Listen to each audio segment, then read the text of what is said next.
Hello viewers, আসসালামু আলাইকুম। রুকসানা ইসমাইনুতে আপনাদেরকে স্বাগতম। আজকে আমি একটা মাছের রেসিপি দেখাবো আপনাদেরকে। মাছটা আমি ভেজে নিতেছি হালকা করে। এই মাছটার নাম কি আপনারা কমেন্টে জানাবেন। কার এলাকায় কী নামে ডাকে এই মাছটাকে কমেন্টে জানাবেন। আর এখানে আমি আরেকটা চুলোতে পেঁয়াজ ভেজে নিতেছি। এই পাশে আমি একটা কড়াইতে পেঁয়াজ কুচি দিয়ে দিয়েছি। পেঁয়াজটা হালকা ভেজে নিতে হবে। পেঁয়াজটা আমার ভাজা হয়ে গেছে। এখন আমি দিয়ে দিব একটু আদা বাটা, দিয়ে দিব পেঁয়াজ বাটা। পেঁয়াজটা একটু বেশি দিতে হবে।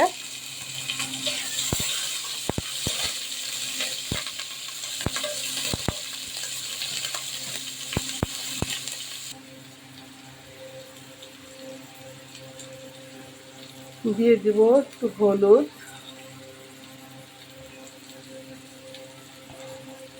দিয়ে দেবো একটু মরিচের গুঁড়া করে আবার আমি ভালোভাবে ভেজে নেব।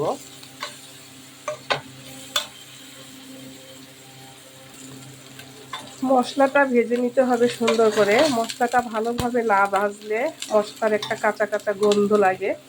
তো এর জন্য মশলাটা ভালোভাবে ভেজে তারপরে কষানোর পানি দেওয়ার পরে একটু ভালোভাবে টাইম নিয়ে কষাতে হবে।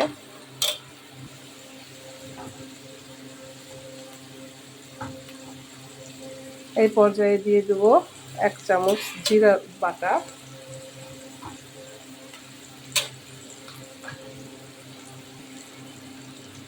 1 চামচ ধনিয়ার গুঁড়ো,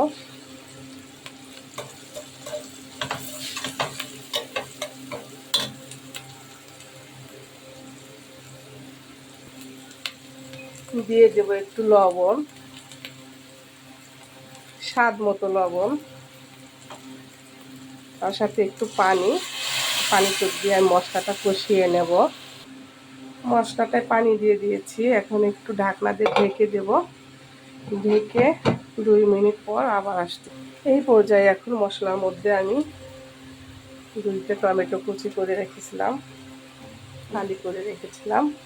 টমেটো ফালিটা দিয়ে দেব। দিয়ে দেব কাঁচামরিচ,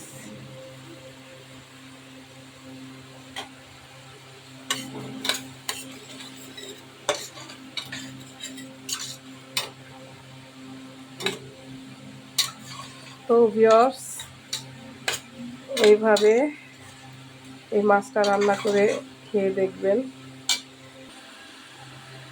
ঢাকনাটা তুলে নেব, আবারও একটু নাড়াচাড়া করে দেব।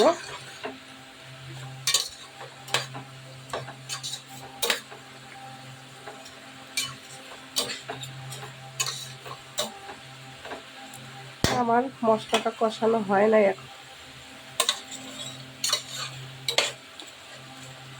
মশলাটা আমার কষানো হয়ে গেছে প্রায়। এখন একটু পানি দিয়ে দেব। এদিকে ভেজে রাখা মাছটাও দিয়ে দেব।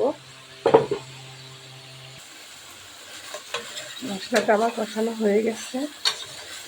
এখন একটু পানি দিয়ে দেব।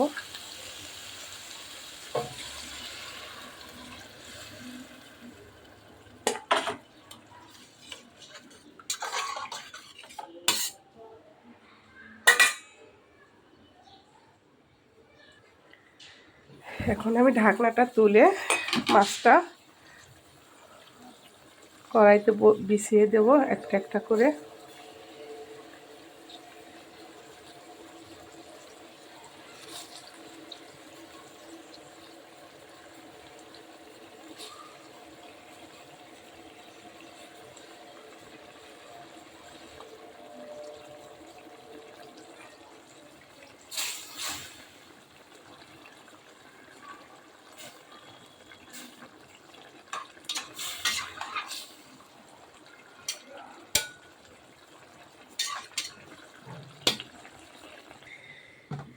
এই পর্যায়ে আমার মাছটা এখন এভাবে এই পর্যায়ে আছে।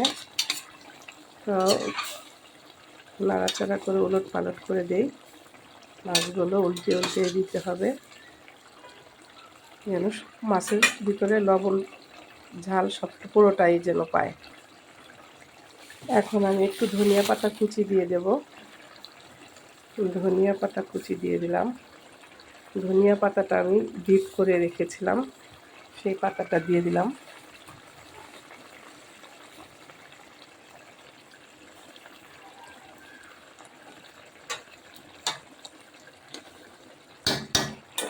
আমার রান্নাটা প্রায় শেষ ভিউয়ার্স।